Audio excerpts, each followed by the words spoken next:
बिस्मिल्लाहिर्रहमानिर्रहीम। एक रोज़ मेरा एक दोस्त है, वो पैरालाइज है, न चल सकता है, न उसके बाजू काम करते हैं, न अच्छी तरह से बोल सकता है। वो ज़मीन पर लेटा हुआ था, मैं भी उसके पास बैठ गया ज़मीन पे।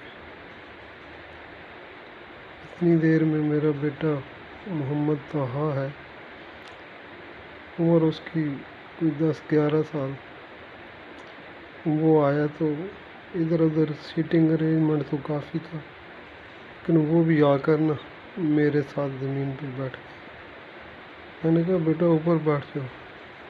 कहता है नहीं, मेहमान और वालिद नीचे बैठे हों तो मैं ऊपर कैसे बैठूं।